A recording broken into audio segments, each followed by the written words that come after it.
ಯೇಸುವಿಗೆ ಸ್ತೋತ್ರ. ಇಂದು 16 ಜೂನ್ 2025. ಈ ದಿನದ ಧ್ಯಾನ ಭಾಗ ಯೂದನು ಬರೆದ ಪತ್ರಿಕೆ 12ನೇ ವಾಕ್ಯದ ಪ್ರಾರಂಭ ಭಾಗ.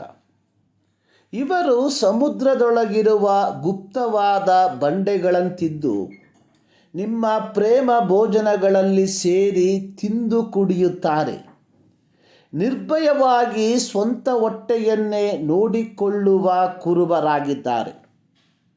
ಯೂದನು ತನ್ನ ಪತ್ರಿಕೆಯ ಬರವಣಿಗೆಯಲ್ಲಿ ಹೇಗೆ ಧರ್ಮಭ್ರಷ್ಟರು ಕ್ರೈಸ್ತ ಸಭೆಯೊಳಗೆ ಕಳ್ಳತನದಿಂದ ಒಕ್ಕಿ ಅಲ್ಲಿಂದ ಕ್ರೈಸ್ತ ಸಭೆಯ ವಿಶ್ವಾಸಿಗಳು ಆಯೋಜಿಸುತ್ತಿದ್ದ ಪ್ರೀತಿಯ ಭೋಜನದಲ್ಲಿ ಪಾಲುಗಾರರಾಗುತ್ತಿದ್ದರು ಎಂಬುದನ್ನು ವಿವರಿಸಿದ್ದಾನೆ.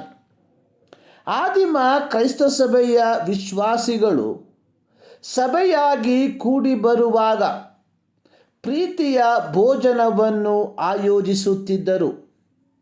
ಇಂದಿನ ಸಂಸ್ಕೃತಿಯಲ್ಲಿ ಹೇಳುವುದಾದರೆ ಪಾಟ್ಲಾಕ್ ಭೋಜನ. ಆದಿಮ ಸಭೆಯ ಪ್ರೀತಿಯ ಭೋಜನದ ಉದ್ದೇಶ ಅನ್ನುವಂಥದ್ದು ಬಡವ, ನಿರ್ಗತಿಕ, ಐಶ್ವರ್ಯವಂತ ಎಂಬ ಭೇದವಿಲ್ಲದೆ ಎಲ್ಲರೂ ಸಮವಾಗಿ ಕಾಣುವಂಥದ್ದಾಗಿತ್ತು. ಅಪೊಸ್ತಲರ ಕೃತ್ಯ 6ನೇ ಅಧ್ಯಾಯದಲ್ಲಿ ಇದಕ್ಕೆ ಸಮಾನಾಂತರವಾದ ಘಟನೆಯ ಕುರಿತಾಗಿ ಬರೆದಿರುವಂಥದ್ದನ್ನು ಕಾಣುತ್ತೇವೆ.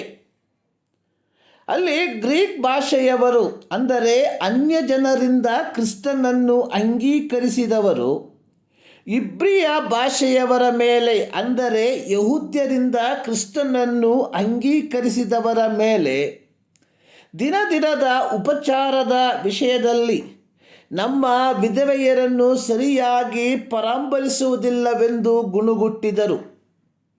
ಅಲ್ಲಿ ಅಪೊಸ್ತಲರು 7 ಮಂದಿಯನ್ನು ನೇಮಿಸಿ ಅದಕ್ಕೆ ತಾರ್ಕಿಕ ಅಂತ್ಯವನ್ನು ಮಾಡುವುದಾಗಿ ನೋಡುತ್ತೇವೆ. ಆದಿಮ ಸಭೆಯವರು ಈ ಪ್ರೀತಿಯ ಭೋಜನವನ್ನು ಕರ್ತನ ಭೋಜನದ ಸಂದರ್ಭದಲ್ಲಿ ಆಚರಿಸುತ್ತಿದ್ದಂತಹ ಒಂದು ಆಚರಣೆಯಾಗಿತ್ತು. 1 ಕೊರಿಂಥ 11ನೇ ಅಧ್ಯಾಯದಲ್ಲಿ ಪೌಲನು ಕೊರಿಂಥ ಸಭೆಯ ದೇವಜನರಿಗೆ ಈ ಭೋಜನದ ಕುರಿತಾಗಿ ಸ್ಪಷ್ಟವಾಗಿ ಎಚ್ಚರಿಕೆಯ ಮಾತುಗಳನ್ನು ಹೇಳುವಂಥದ್ದಾಗಿ ನೋಡುತ್ತೇವೆ.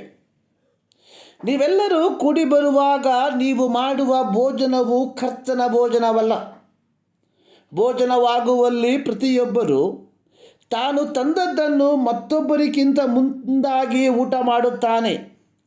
ಹೀಗೆ ಒಬ್ಬನು ಹಸಿದಿರುತ್ತಾನೆ, ಮತ್ತೊಬ್ಬನು ಕುಡಿದು ಮತ್ತನಾಗಿರುತ್ತಾನೆ. ಏನು, ಉಣ್ಣುವುದಕ್ಕೂ ಕುಡಿಯುವುದಕ್ಕೂ ಮನೆಗಳಿಲ್ಲದ ಇದ್ದೀರಾ? ಅಥವಾ ದೇವರ ಸಭೆಯನ್ನು ಅಸಡ್ಡೆ ಮಾಡಿ ಏನು ಇಲ್ಲದವರನ್ನು ನಾಚಿಕೆ ಪಡಿಸುತ್ತೀರಾ? 1 ಕೊರಿಂಥ 11ನೇ ಅಧ್ಯಾಯ 20ರಿಂದ 22 ವಾಕ್ಯ.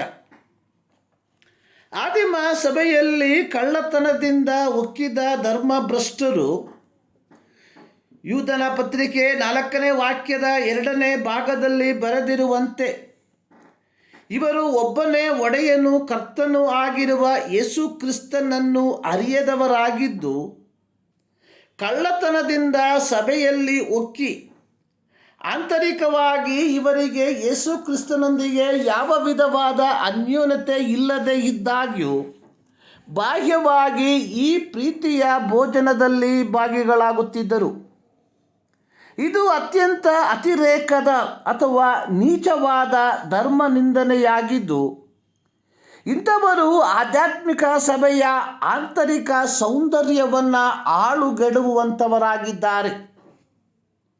ಕಳ್ಳತನದಿಂದ ಸಭೆಯಲ್ಲಿ ಒಕ್ಕಿರುವ ಧರ್ಮಭ್ರಷ್ಟರು ಕುರುಬನ ಪಾತ್ರವನ್ನು ಸಹ ವಹಿಸಿಕೊಂಡರು. ಈ ಧರ್ಮಭ್ರಷ್ಟರು ಸಭೆಯನ್ನು ಪಾರಮಾರ್ಥಿಕವಾದ ದೇವರ ವಾಕ್ಯದಿಂದ ಪೋಷಿಸುವುದರ ಬದಲಾಗಿ ತಮ್ಮ ಹೊಟ್ಟೆಯನ್ನು ನೋಡಿಕೊಳ್ಳುವಂಥವರಾದರು. ಫಿಲಿಪ್ಪ ಸಭೆಗೆ ಪೌಲನು ಪತ್ರಿಕೆ ಬರೆಯುವಾಗ ಅವರಿಗೆ ಹೇಳಿದಂಥದ್ದು, ನೀವೆಲ್ಲರೂ ನನ್ನನ್ನು ಅನುಸರಿಸುವವರಾಗಿರ್ರಿ ಮತ್ತು ನಾವು ನಿಮಗೆ ತೋರಿಸಿದ ಮಾದರಿಯ ಪ್ರಕಾರ ನಡೆದುಕೊಳ್ಳುವವರನ್ನು ಲಕ್ಷ್ಯಕ್ಕೆ ತಂದುಕೊಳ್ಳಿರಿ. ಯಾಕೆಂದರೆ ಅನೇಕರು ಕ್ರಿಸ್ತನ ಶಿಲುಬೆಗೆ ವಿರೋಧಿಗಳಾಗಿ ನಡೆಯುತ್ತಾರೆ. ನಾಶನವೇ ಅವರ ಅಂತ್ಯಾವಸ್ಥೆ, ಹೊಟ್ಟೆಯೇ ಅವರ ದೇವರು, ನಾಚಿಕೆಯ ಕೆಲಸಗಳಲ್ಲಿಯೇ ಅವರ ಗೌರವ. ಅವರು ಪ್ರಪಂಚದ ಕಾರ್ಯಗಳ ಮೇಲೆ ಮನಸ್ಸಿಡುವವರು ಆಗಿದ್ದಾರೆ.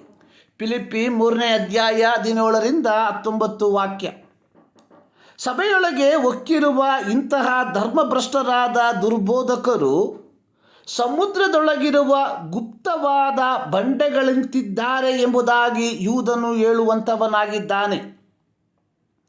ಈ ಬಂಡೆಗಳು ಅಗೋಚರವಾಗಿದ್ದು ದೊಡ್ಡ ದೊಡ್ಡ ಹಡಗುಗಳನ್ನು ಒಡೆದು ಹಾಕುವಂಥದ್ದಾಗಿದೆ.